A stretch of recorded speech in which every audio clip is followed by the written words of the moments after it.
ರೇಣುಕಾಸ್ವಾಮಿ ಕೊಲೆ ಪ್ರಕರಣಕ್ಕೆ ಸಂಬಂಧಪಟ್ಟಂತೆ ಸದ್ಯ ಪರಪ್ಪನ ಅಗ್ರಹಾರ ಸೇರಿರುವ 7 ಜನ ಆರೋಪಿಗಳು ಆ ಪೈಕಿ ನಟ ದರ್ಶನ್ ಅವರಿಗೆ ಸಂಕಷ್ಟದ ಮೇಲೆ ಸಂಕಷ್ಟ. ರೇಣುಕಾಸ್ವಾಮಿ ಕೊಲೆ ಪ್ರಕರಣಕ್ಕೆ ಸಂಬಂಧಪಟ್ಟಂತೆ ಸದ್ಯ ಜೈಲಲ್ಲಾದ್ರೂ ಆರಾಮಾಗಿದ್ದಾರಾ? ಆರಾಮಾಗಿಲ್ಲ.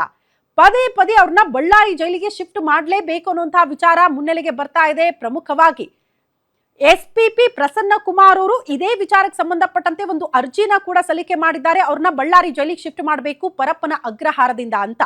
ಹಾಗಾಗಿ ಮೇಲಿಂದ ಮೇಲೆ ದರ್ಶನ್ ಅವರಿಗೆ ಸಂಕಷ್ಟಗಳು ಎದುರಾಗ್ತಾ ಇದೆ. ಅಟ್ಲೀಸ್ಟ್ ಪರಪ್ಪನ ಅಗ್ರಹಾರದಲ್ಲೂ ಆರಾಮಾಗಿದ್ದೀನಿ, ಬಿಟ್ಟುಬಿಡಿ ನನ್ನನ್ನ ಅನ್ನುವಂತ ಮಟ್ಟಿಗೆ ದರ್ಶನ್ ಬಂದಿದ್ದಾರಾ ಅನ್ನೋದು ಕೂಡ ಪ್ರಶ್ನೆ. ಬಳ್ಳಾರಿ ಜೈಲ್ ಅಂದ್ರೆ ಫುಲ್ ಟೆನ್ಷನ್ಗೊಳಗಾಗ್ತಾರೆ ನಟ ದರ್ಶನ್.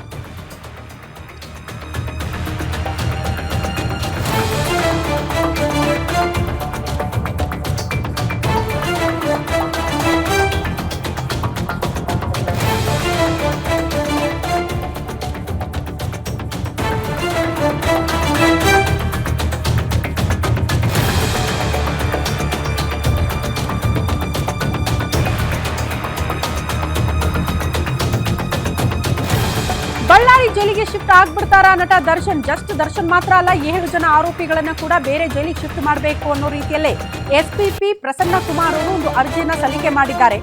ಈ ಕಡೆ ನಮ್ಮನ್ನ ಪರಪ್ಪನ ಅಗ್ರಹಾರದಿಂದ ಬೇರೆಡೆ ಶಿಫ್ಟ್ ಮಾಡಬಾರ್ದು, ಇಲ್ಲೇ ಇರೋದಕ್ಕೆ ಅವಕಾಶ ಮಾಡಿಕೊಡಬೇಕು ಅಂತ ಅವರ ಪರ ವಕೀಲರು ಕೂಡ, ಈ ಆರೋಪಿಗಳ ಪರ ವಕೀಲರು ಕೂಡ ಒಂದು ಅರ್ಜಿಯನ್ನ ಸಲ್ಲಿಕೆ ಮಾಡಿದ್ದಾರೆ, ಆಕ್ಷೇಪಣೆಯನ್ನ ಸಲ್ಲಿಕೆ ಮಾಡಿದ್ದಾರೆ. ಹಾಗಾಗಿ ಇವತ್ತು ಕೋರ್ಟ್ ವಾದ ಮತ್ತು ಪ್ರತಿವಾದ, ಒಂದ್ ಕಡೆ ಎಸ್ಪಿಪಿ ಅವರು ಕೊಟ್ಟಿರುವಂತಹ ಕಾರಣಗಳು, ಮತ್ತೊಂದು ಕಡೆ ಯಾಕಾಗಿ ಬೇರೆ ಜೈಲ್ಗಳಿಗೆ ನಮ್ಮನ್ನ ಶಿಫ್ಟ್ ಮಾಡಬಾರ್ದು ಅನ್ನೋದಕ್ಕೆ ಕೊಟ್ಟಿರುವಂತಹ ಕಾರಣಗಳು, ಆಕ್ಷೇಪಣೆ ಸಲ್ಲಿಕೆ ಆಗಿದೆಯಲ್ಲ, ಎರಡನ್ನ ಕೂಡ ಗಮನಿಸಿ ಇವತ್ತು ಕೋರ್ಟ್ ಯಾವ ರೀತಿ ಆದೇಶವನ್ನ ಕೊಡಬಹುದು ಅನ್ನೋದು ಸದ್ಯ ಇರುವಂತಹ ಕುತೂಹಲ. ಒಟ್ನಲ್ಲಿ ದರ್ಶನ್ ಅವರಿಗೆ ಜೈಲಲ್ಲಿದ್ರೂ ಕೂಡ ನೆಮ್ಮದಿ ಇಲ್ಲ ಅನ್ನೋದು ಬಹಳ ಸ್ಪಷ್ಟ.